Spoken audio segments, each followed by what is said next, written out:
Hello, I'm Joan Brown. It's my great pleasure to host this segment of the Marin Women's Hall of Fame show. Since 1987, the Hall of Fame has inducted over 140 Marin women of distinction, women who have made immense contributions to the county of Marin and its residents, as well as to the world beyond. Honorees have distinguished themselves in many fields: education, science, business, philanthropy, the arts, politics, law, philosophy, religion, and more. Each honoree has been a force for positive change in our community. It's a great privilege to acknowledge and document their contributions. Today, it's my pleasure to introduce Tamra Peters, who's being honored in 2020 for her pioneering work in environmental advocacy.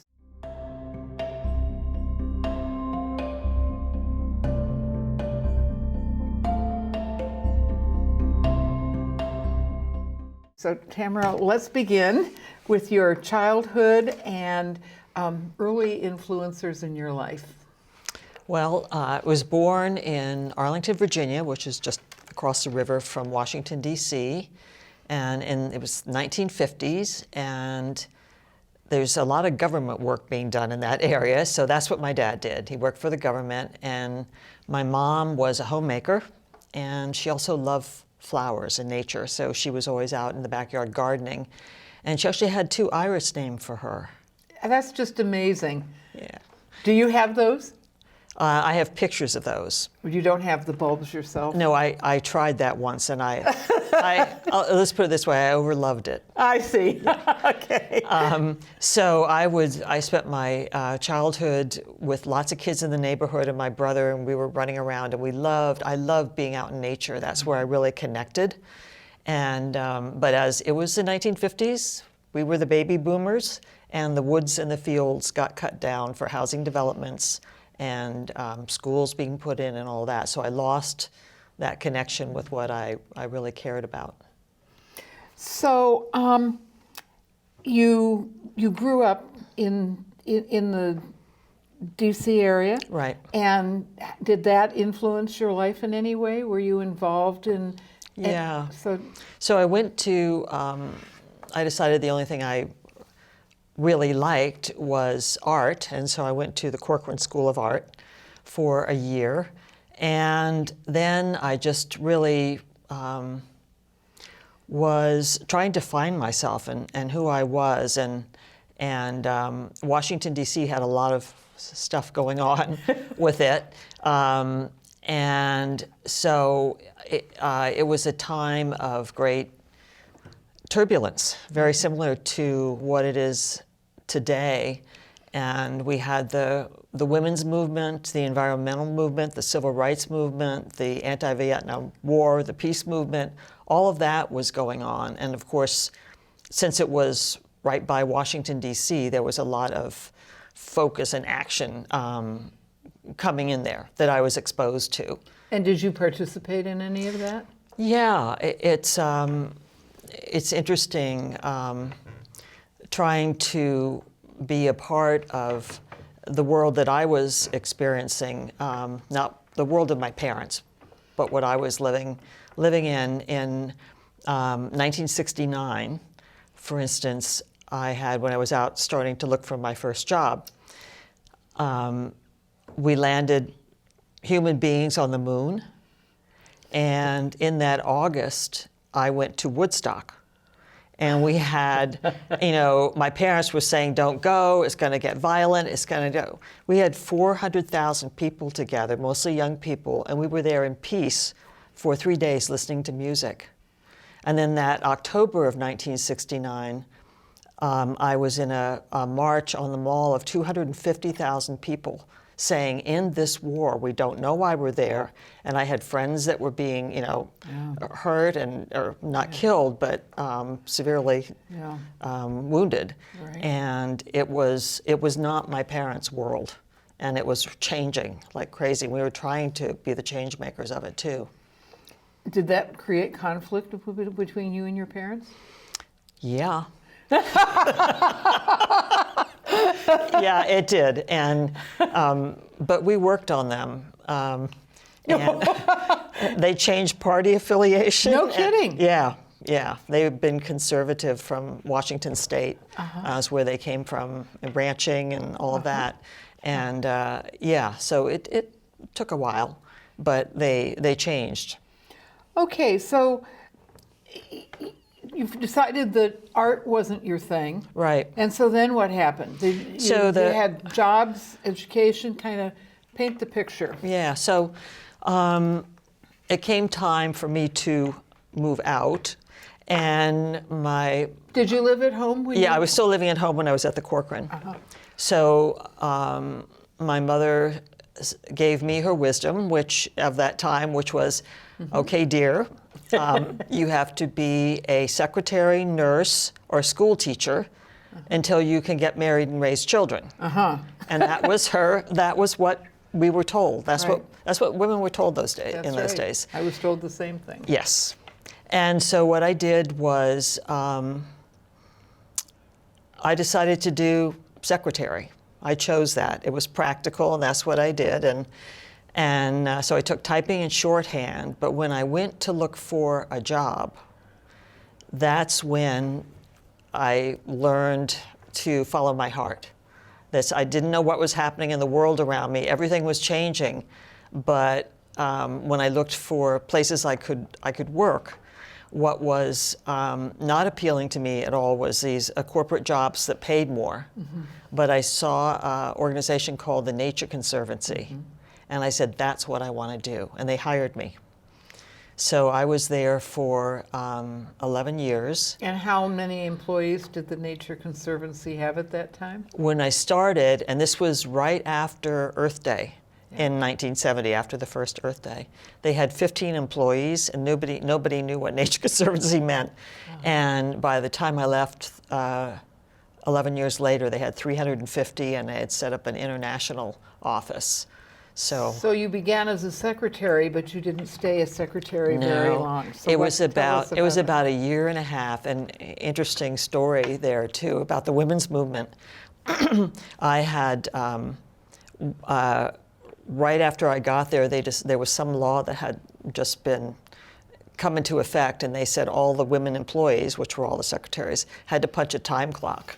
And we had one woman leave as a result. She resigned, and then we got together and refused to punch the time clock, and the president's secretary called the Labor Department and found out that, no, we just had to sign a time card.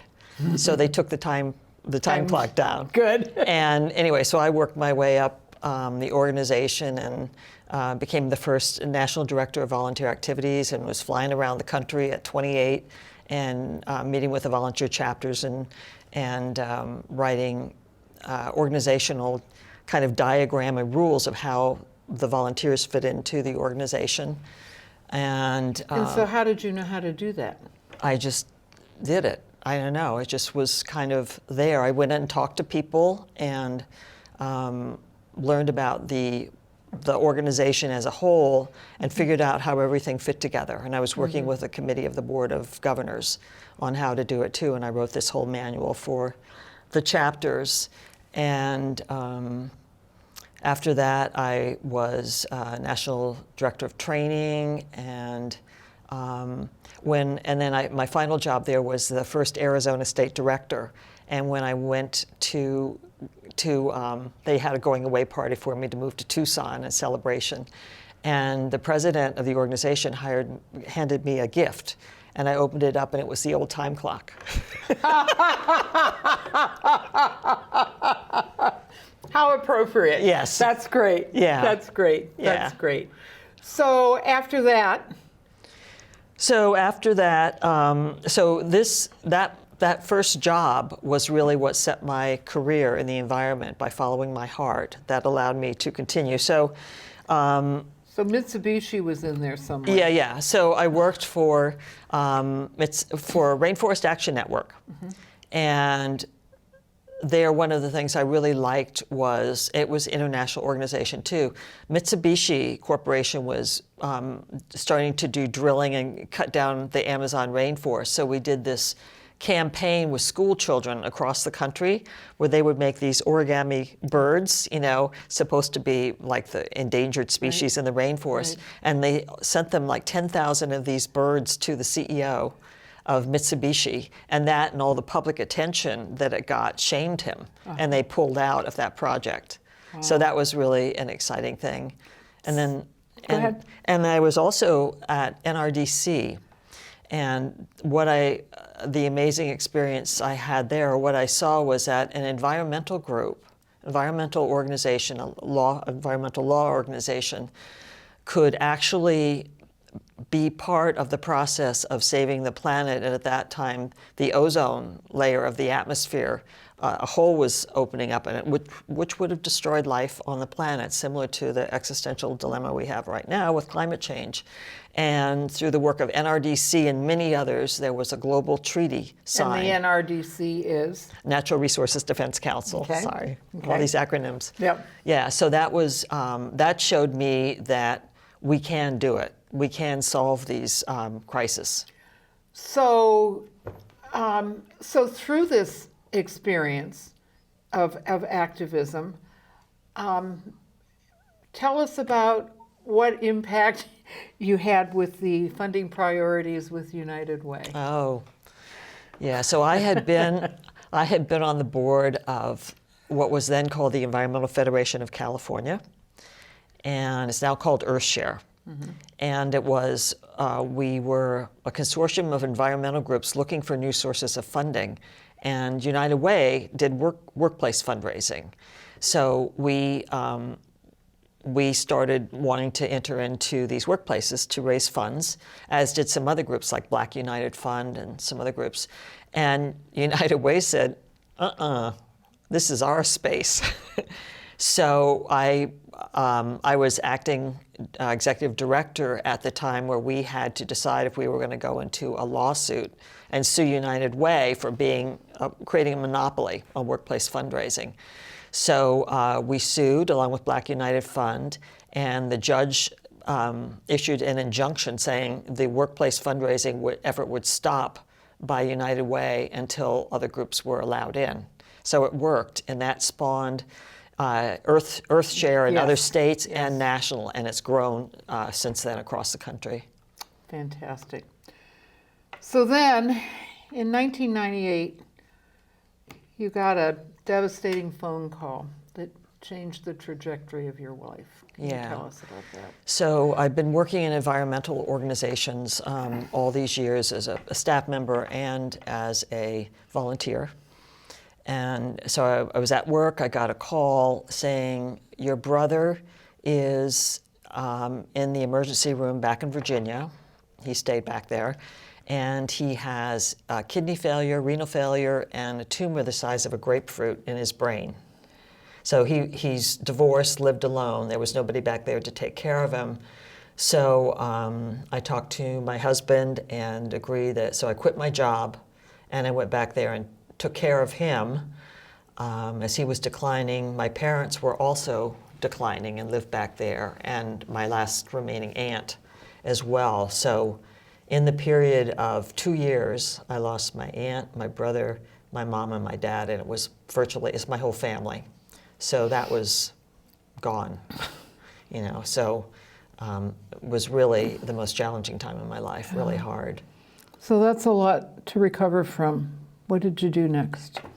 Well, after grieving and settling for people's estates and affairs, which was just really hard going through their lives, and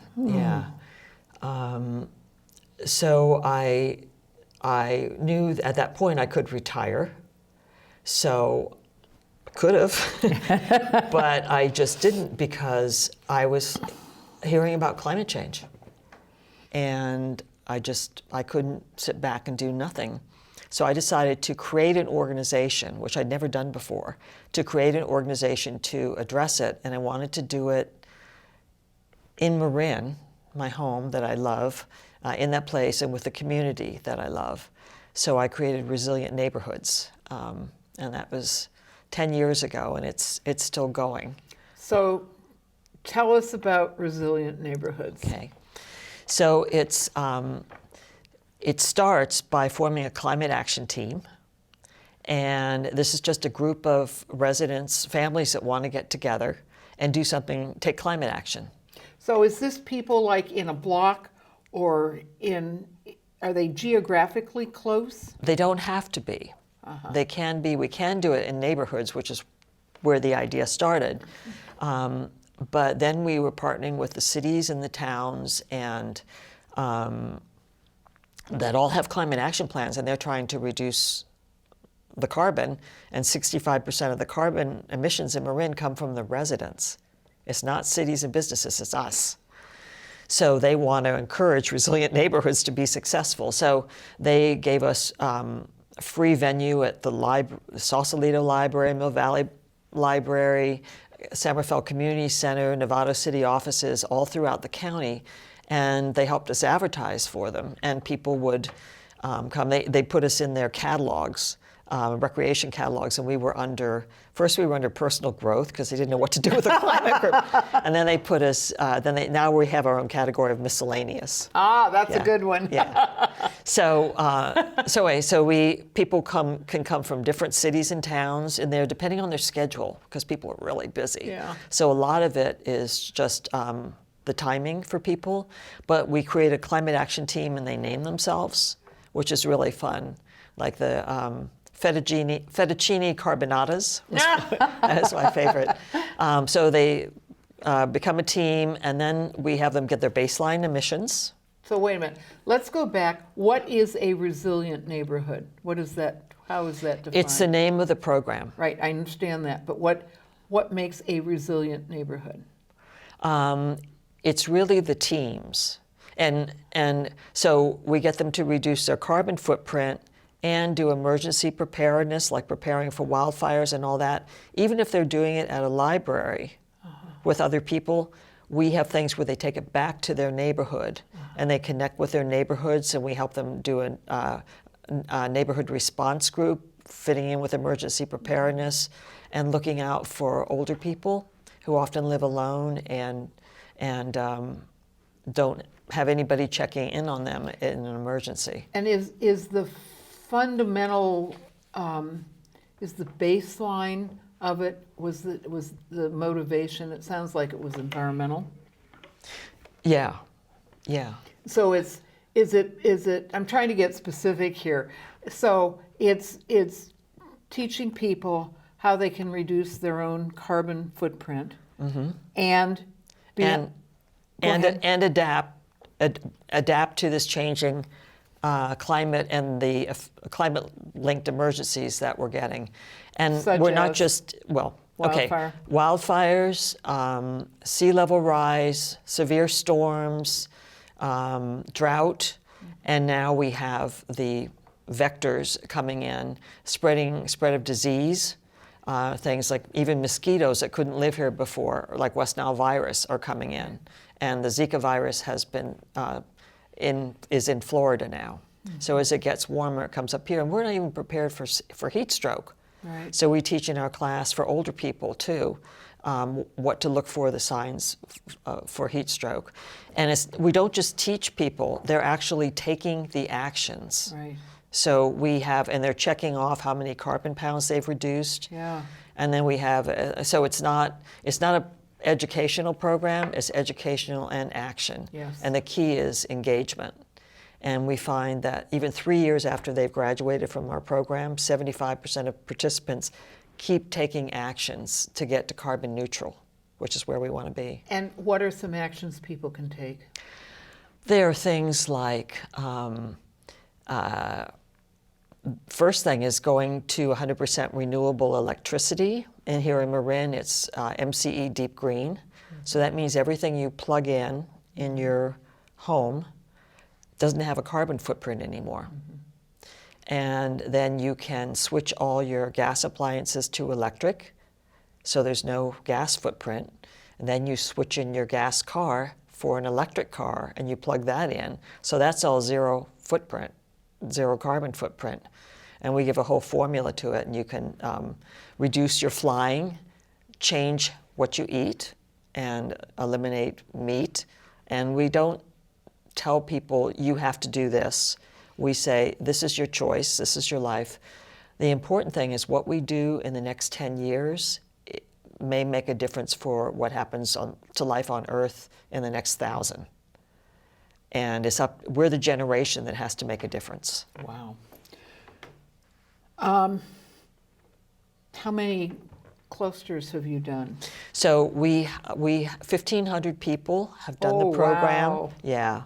And they've reduced more than 8.8 million pounds of carbon. I'm hoping we hit 10 million pounds this year. Oh, great. It's so wonderful to have people say, this changed my life. So people find out about resilient neighborhoods by?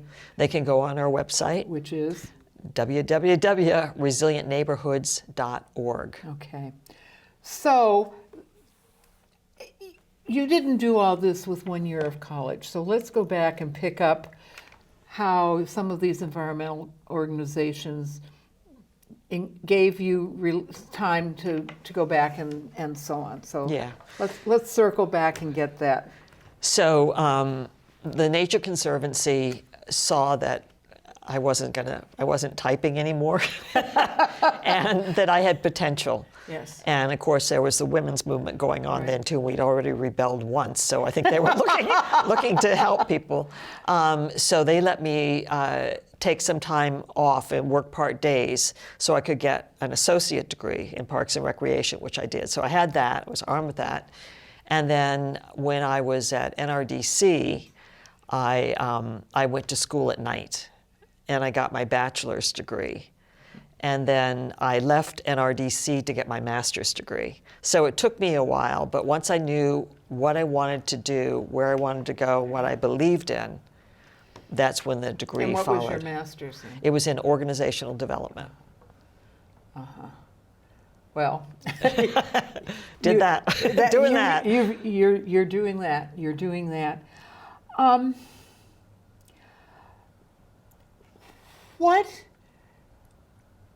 What have been some of the most satisfying aspects of your work? One thing I really love is when I'm doing the teams and just people say, we also, in our team meetings, we cover consumption, what we eat. So there's and we cover water conservation and waste and home energy and transportation, and then emergency preparedness and building a climate movement. So in the course of this, we're basically including the whole scope of people's lives. Everyday practical things. We're not pie in the sky. We're just like the state and the county want you to conserve water, and the water districts. Here's some rebates they've got. This will make it easier for you. This is why it's important. So it's these really practical actions, and people, I just love it when people say, it's like I'm living my life now looking through climate eyes. I think about how I relate to the environment and how my actions can help or hurt the natural world, and people feel empowered. They say, I do make a difference.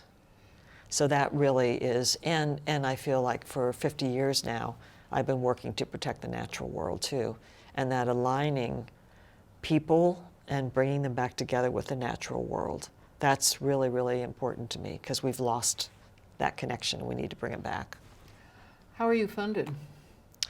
Donations from individuals, corporations, foundations, and I got a phone call, this has been about 2.5 years ago, from the county. Some people work in the county, and they say, we just saw this great grant from the California Energy Commission. Is it okay if we apply for you? And I was like, yeah. So we were like struggling. I was a volunteer, right? And we got a $255,000 2-year grant in. Whoa. Yeah, and it was like, whoa. And so it really helped us come up to the next level, which is where we are right now. But of course, then the funding went away. Right. So we're really scrambling right now, and we're going to be redesigning a program, launching a program this summer called Will You Be My Neighbor?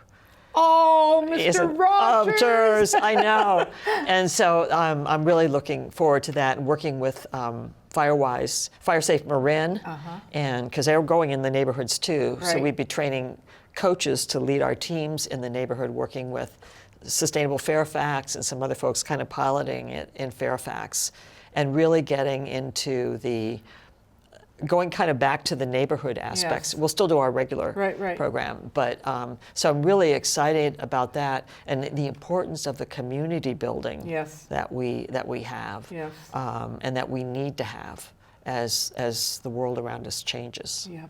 Wow. What would you like your legacy to be? Well, I guess I've worked in the environment for 50 years plus, still going, and so I'd like to be known for that.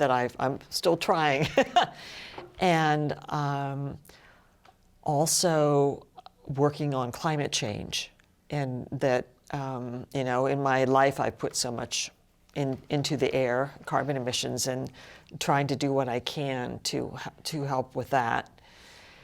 And another thing I feel really good about is my husband and I